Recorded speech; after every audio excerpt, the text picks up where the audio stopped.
एक योगी की आत्मकथा परमहंस योगानंद में आपका एक बार पुनः स्वागत है। आप सभी को मेरा नमस्कार। अध्याय 13 में आज हम जिस शीर्षक को पढ़ेंगे वह है निद्रा विहीन संत। मुझे हिमालय जाने की आज्ञा दें। मुझे आशा है मैं यहाँ की अखंड शांति में ईश्वर के साथ अनवरत दिव्य संपर्क बना सकूँगा। एक बार सचमुच अपने गुरु से इतने अरुचिकर शब्द कह दिए मैंने। शायद कभी कभी भक्त के मन में अचानक उठते संदेह के भ्रम जाल में मैं फंस गया था। कॉलेज की पढ़ाई और आश्रम के कर्तव्यों की वजह से मेरे अंदर बेचैनी बढ़ती जा रही थी। धैर्य खत्म हो रहा था। परेशानी वाली बात यह थी कि मेरा यह प्रस्ताव तब आया जब मुझे मेरे गुरु के साथ रहते हुए मात्र 6 महीने ही हुए थे। अभी तक मैं उनकी विशाल महिमा को समझ नहीं पाया था। बहुत से पहाड़ी व्यक्ति हिमालय में रहते हैं, फिर भी उन्हें ईश्वर का अनुभव नहीं होता।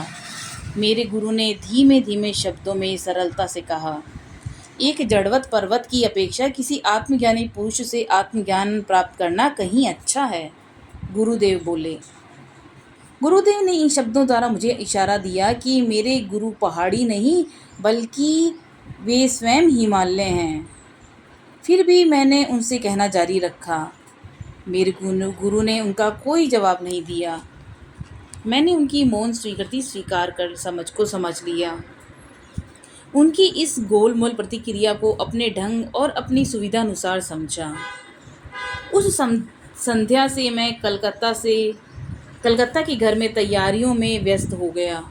एक कंबल के अंदर कुछ चीज़ें रखकर उसे बांधते हुए मुझे इसी तरह का वह बंडल याद आया जब मैंने चुपके से उसे अपनी अटारी की खिड़की से नीचे फेंक दिया था। मुझे लगा कहीं हिमालय की ओर का पलायन पहले की तरह यह भी अनिष्ट ग्रहों वाला न सिद्ध हो।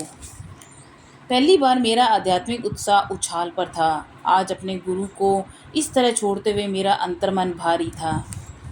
दूसरे दिन सुबह मैंने बिहारी पंडित को ढूंढा, जो मेरी स्कॉटिश चर्च कॉलेज में मेरे संस्कृत के प्रोफेसर थे।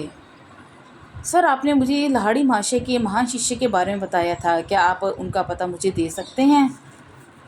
तुम्हारा तात्पर्य राम गोपाल मजुमदार से है? मैं उन्हें निद्रा विहीन संत के नाम से पुकारता हूँ। वे हमेशा पर ब्रह्मा में लीन जागते रहते हैं। उनका घर तारकेश्वर के पास रणबाजपुर में है।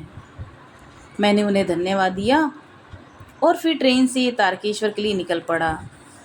मैं अपने मन की आशंकाओं को निद्रा विहीन संत के द्वारा हिमालय में एकांत ध्यान के लिए उनकी स्वीकृति पाकर अपने मन में उठते संदेह को शांत करना चाहता था। बिहारी पंडित ने बताया कि उनके मित्र निद्रा विहीन संत को पृथक गुफाओं में कई वर्षों तक क्रिया योग करते रहने के बाद आत्म साक्षात्कार हो गया था। तारकेश्वर पहुंचकर मैंने उस प्रख्यात मंदिर के पास पहुंचा। हिंदू इसे इसी तरह पूजते हैं जिस प्रकार कैथोलिक ईसाई फ्रांस के लॉर्ड्स को पवित्र स्थान की तरह मानते हैं। तारकेश्वर में रोग निवारण के असंख्य कारनामे हुए हैं, जिनमें से एक मेरे परिवार के सदस्य के साथ भी हुआ था। मेरी चाची ने मुझे एक बार बताया कि मैं पूरे 1 सप्ताह मंदिर में बैठी रही। पूरी तरह से उपवास रखकर मैंने तुम्हारे चाचा शारदा, जो एक जीर्ण रोग से ग्रस्त थे, उनके उस रोग की मुक्ति के लिए प्रार्थना करती। 7वें दिन मेरे हाथ में अचानक से एक जड़ी बूटी आ गई। मैंने उन पत्तियों को उबालकर उसका रस तुम्हारे चाचा को दिया। उनकी बीमारी उसी वक्त खत्म हो गई और कभी दोबारा उन्हें यह रोग नहीं हुआ। मैंने उस पवित्र तारकेश्वर मंदिर में प्रवेश किया। उस मंदिर में गोल पत्थर के सिवाय कुछ भी नहीं है। इसकी परिधि जिसकी कोई शुरुआत और अंत नहीं था। इस प्रकार ये अनंत ब्रह्मा को बहुत सटीक ढंग से प्रदर्शित करता है। इस तरह से ब्रह्मा के निराकार रूप को एक तुच्छ अनपढ़ किसान भी समझता है। वास्तव में पाश्चात्य देशों ने हिंदुओं की कल्पना जगत में जीने का आरोप भी समय समय पर लगाया है। मेरा मन उस समय इतना वैराग्य से परिपूर्ण था कि मेरे लिए यहाँ एक गोल पत्थर के सिवाय कुछ नहीं था। मन ही मन सोचा कि ईश्वर को केवल अपनी आत्मा के अंदर खोजना चाहिए। बिना किसी प्रकार का आदर प्रकट किए मैं मंदिर से बाहर निकला और बाहर रणबाजपुर गांव पैदल चलते हुए पहुंचा। रास्ते में एक पथिक से जब मैंने यहाँ का रास्ता पूछा तो वह गहरे सोच में डूब गया। जब तुम चौराहे के पास पहुँचो तो दाहिने मुड़कर सीधे चलते जाना। उसने इन शब्दों के साथ अपना मौन तोड़ा। उसके दिशा निर्देश का पालन करते हुए मैं एक नहर के साथ साथ चल रहा था। अंधेरा हो गया। जंगल के बाहर, गांव के बाहर का इलाका और टिमटिमाती जुगनुओं की रोशनी सियारे की गूंज से गुंजायमान हो उठा।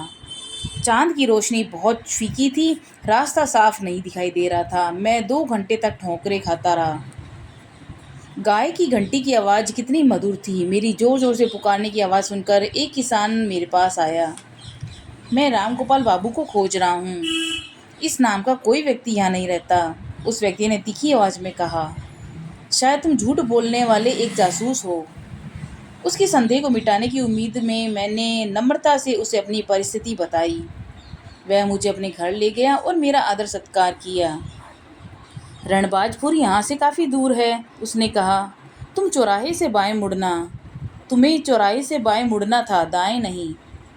मेरा पहला दिशा निर्देश देने वाला निश्चय ही यात्रियों के लिए एक मुसीबत डालने वाला था। मोटे चावल का भात, मसूर की दाल और कच्चे केले और आलू की तरी वाली सब्जी जैसे स्वादिष्ट खाने से तृप्त होने के बाद आंगन से सटी छोटी सी झोपड़ी में चला गया। दूर गांव से मृदंग बकाजे बाजे के साथ गाने की आवाज़ की वजह से नींद नहीं आई। मैंने मन ही मन योगी राम गोपाल के मार्गदर्शन देने की प्रार्थना की। जैसे ही मेरे कमरे में रोशनी की पहली किरण पड़ी, मैं रणबाजपुर के लिए चल पड़ा। धान के खेतों के ऊबड़ खाबड़ रास्ते से चलते हुए धान की सूखी कटीली झाड़ियों और भूसे के ढेर से बचता बचाता चलता रहा। कभी कभी कोई किसान मिलता तो वह मुझे बताता कि मेरा गंतव्य रणबाजपुर केवल 1 कोस यानी 2 मील ही दूर है। इन 6 घंटों में सूरज के क्षितिज से मध्य मार्ग तक की यात्रा कर ली थी। मुझे ऐसा लगने लगा कि मैं रणबाजपुर से हमेशा 1 कोस दूर ही रहूँगा। दोपहर तक मेरी दुनिया अभी भी अंतहीन धान की खेतों में तक ही सिमटी हुई थी। आकाश से बरसती तपती सूरज की किरणों से बचने का कोई उपाय नहीं सूझ रहा था। तभी एक आदमी को आराम से टहलते हुए अपनी ओर आते देखा। मैं उससे प्रश्न पूछने का साहस नहीं जुटा पा रहा था कि मुझे केवल 1 कोस न सुनने को मिले। यह अजनबी मेरे बगल में रुक गया। छोटा कद और दुबला शारीरिक तौर से प्रभावहीन, मगर उसकी तीखी काली आंखें तेज से भरी थी। मैं रणबाजपुर जाने की सोच रहा था। चूँकि तुम्हारा उद्देश्य अच्छा था, इसलिए मैं तुम्हारी प्रतीक्षा करने लगा। मेरे आश्चर्यचकित चेहरे पर अपनी उंगलियां फेरते हुए बोला, क्या तुम बिना सूचना के अचानक पहुंचकर चतुराई से मुझे पकड़ना चाहते थे? उस प्रोफेसर बिहारी को कोई अधिकार नहीं कि वो मेरा पता तुम्हें दे। यह जानकर कि गुरु के सामने परिचय देने का कोई अर्थ नहीं है, मैं चुपचाप खड़ा रहा। उसकी इस तरह के अभिवादन से मैं दुखी नहीं हुआ। फिर उन्होंने अचानक कहा, तुम बताओ, तुम्हारे विचार में भगवान कहाँ है? क्यों यह मेरे अंदर और सब जगह है? व्याकुलता और संशय निश्चय ही मेरे चेहरे पर साफ दिख रही थी। सर्वव्यापी, हाँ, दबी हंसी में उन्होंने कहा। फिर क्यों युवा महोदय, अपने तारकेश्वर मंदिर में कल अनंत ब्रह्मा का स्वरूप गोल पत्थर के सामने तुमने सिर नहीं झुकाया? तुम्हारे उस अभिमान के कारण ही उस पथिक ने चौराहे पर बाएं और दाएं को अनदेखा किया और तुम्हें यह एक प्रकार की सजा थी। आज भी तुम्हें काफ़ी मुसीबतें झेलनी पड़ी। मैं उनसे पूर्णतः सहमत था और यह सोचकर आश्चर्यचकित था कि सामने अति सामान्य प्रतीत होने वाले शरीर में सर्वव्यापी आंखें छुपी हुई हैं। उस योगी से निकलती उपचार रूपी किरणों का प्रकाश मुझ पर पड़ा। मैं उस तपते खेत के बीच में स्वयं एक ताजगी को अनुभव करने लगा। एक भक्त में यह सोचने की प्रवृत्ति होती है कि उसके द्वारा अपनाया गया मार्ग ही ईश्वर को पाने का एकमात्र मार्ग है। उन्होंने कहा, योग जिनके द्वारा अपने अंदर दिव्य ईश्वर मिल जाता है, यह सबसे सर्वोच्च मार्ग है, ऐसा लाहड़ी माशी ने मुझे बताया। लेकिन अपने अंदर ईश्वर को खोजने के बाद शीघ्र ही हमें उसकी अनुभूति बाहर भी होती है। तारकेश्वर के पवित्र मंदिर में और अन्यत्र भी लोग उन्हें आध्यात्मिक शक्ति का केंद्र मानकर उनकी श्रद्धा करते हैं, और ऐसा करना एकदम सही है। संत का आलोचनात्मक रुख गायब हो गया था। उनकी आंखें करुणामयी और सौम्य हो गई थी। उन्होंने मेरा कंधा थपथपाया। युवा योगी, मैं देख रहा हूँ कि तुम अपने गुरु से भाग रहे हो। उनके पास वह सब कुछ है जिनकी तुम्हें ज़रूरत है। तुम्हें उनके पास लौट जाना चाहिए। पर्वत तुम्हारे गुरु नहीं हो सकते। राम गोपाल जी उन्हें विचारों को दोहरा रहे थे जिन्हें श्री युक्तेश्वर जी ने मुझसे प्रकट किया था। मास्टर अपना निवास चुनने में स्वतंत्र है।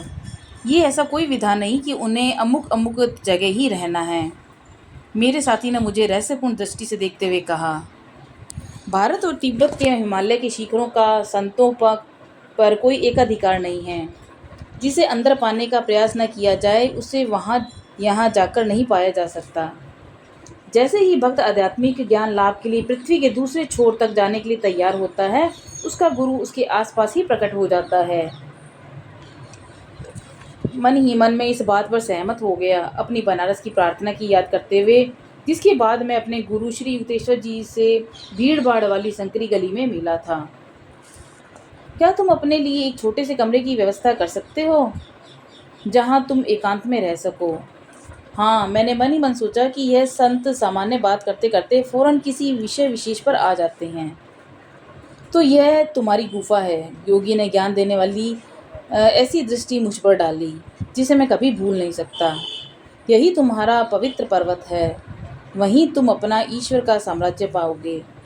उनके इन सरल शब्दों ने जीवन भर मेरे मन में बैठी हिमालय के प्रति आसक्ति पूर्ण रूप से समाप्त कर दी। धान के खेत के तपते मैदान में मैं पर्वतों और अनंत बर्फ के स्वप्न में से जाग गया। युवा महोदय, तुम्हारे ईश्वर के लिए इतनी प्यास प्रशंसनीय है। मैं तुम्हारे प्रति बहुत प्रेम महसूस कर रहा हूँ। राम गोपाल जी ने मेरा हाथ पकड़ा और मुझे एक अजीब सी कुटिया में ले गए। वहाँ के घर नारियल की पत्तियों से ढके हुए थे। संत महाराज जी ने मुझे अपनी छोटी सी कुटिया के बांस के एक प्लेटफॉर्म के ऊपर बैठाया। मुझे नींबू का शरबत और किसी मिश्री का एक टुकड़ा दिया। वे अपने बरामदे में घुसे और पद्मासन लगाकर ध्यान में बैठ गए। 4 घंटे उपरांत मैंने ध्यान में डूबी आंखें खोली और देखा कि चंद्रमा के प्रकाश में योगीराज जी की मूर्ति निश्चल थी। जब मैं अपने पेट को कड़ाई से कह रहा था कि मनुष्य केवल रोटी पर ही जीवित नहीं रहता, तभी राम गोपाल मेरे पास आकर बोले, मैं देख रहा हूँ तुम भूख से व्याकुल हो, शीघ्र ही भोजन तैयार हो जाएगा। बरामदे में मिट्टी का चूल्हा जलता हुआ था। केले के बड़े बड़े पत्तों में शीघ्र ही भात और दाल परोसा गया। मेरे उनको भोजन तैयारी में सहायता के आग्रह को उन्होंने नम्रता से अस्वीकार किया। अतिथि भगवान हैं, इस हिंदू लोकोक्ति को भारत में अनादिकाल से श्रद्धापूर्वक पालन किया जाता रहा है। बाद में मेरे विश्व भ्रमण के दौरान मैंने देखा कि आगंतुक के लिए यहाँ किसी प्रकार का आदर कई देशों में, गाँवों में भी पाया जाता है। शहर के लोगों में असंख्य अनजाने लोगों के कारण उनके प्रति अतिथि सेवा का भाव नहीं है। लोगों की भीड़ का वहाँ होने की ऐसी स्थिति की संभावना बहुत क्षीण थी। जब मैं प्लाथी मारकर योगी जी के बगल में बैठा हुआ था, हल्की रोशनी में वह कमरा बहुत रहस्यमय लग रहा था। राम गोपाल जी ने कुछ फटे कंबलों को फर्श के ऊपर मेरे बिस्तर बनाने के लिए बिछाया और स्वयं एक बांस की चटाई पर बैठ गए। उनके आध्यात्मिक आकर्षण से प्रभावित मैंने एक प्रार्थना उनसे की, महाशय आप मुझे समाधि क्यों नहीं दे देते? प्रियवत्स, मुझे तुम्हारा ईश्वर से संपर्क कराने में अति प्रसन्नता होगी, लेकिन मुझे इसका अधिकार नहीं है। संत ने मुझे अधखुली आंखों से देखा। तुम्हारे गुरु तुम्हें शीघ्र ही इसका अनुभव कराएंगे।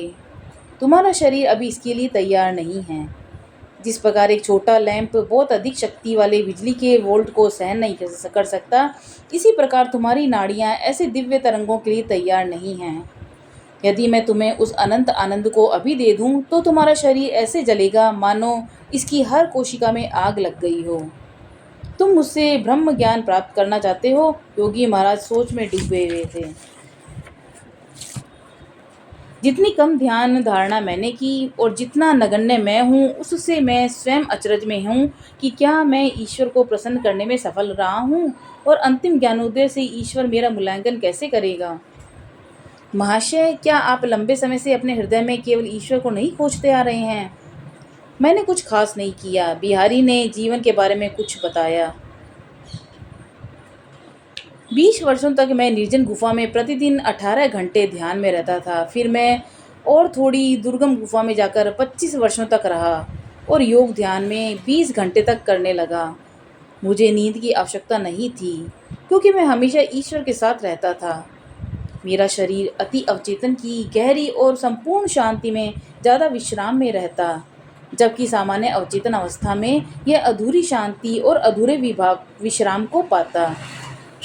निद्रावस्था में शरीर की मांसपेशियों को तो आराम मिलता है, मगर हृदय, फेफड़ों, संचार प्रणाली अनवरत रूप से काम करती रहती हैं। उन्हें कोई आराम नहीं मिलता।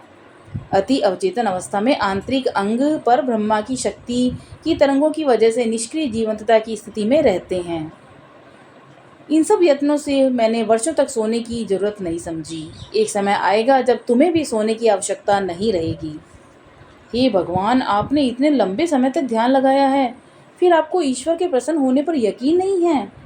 मैं उनकी तरफ आश्चर्यचकित होता हुआ बोला, तो हम जैसे साधारण लोगों का क्या होगा? वत्स, क्या तुम देख नहीं पा रहे हो कि ईश्वर स्वयं में अनंत है? यह धारणा कि 45 वर्षों की ध्यानावस्था से आप उन्हें पूर्ण रूप से जान सकते हैं, यह एक बेमानी की अपेक्षा रखने से के समान है। बाबा जी हमें ये विश्वास तो दिलाते हैं कि छोटे से छोटा ध्यान भी हमें मृत्युपरांत अवस्था में हमारा बचाव करती है।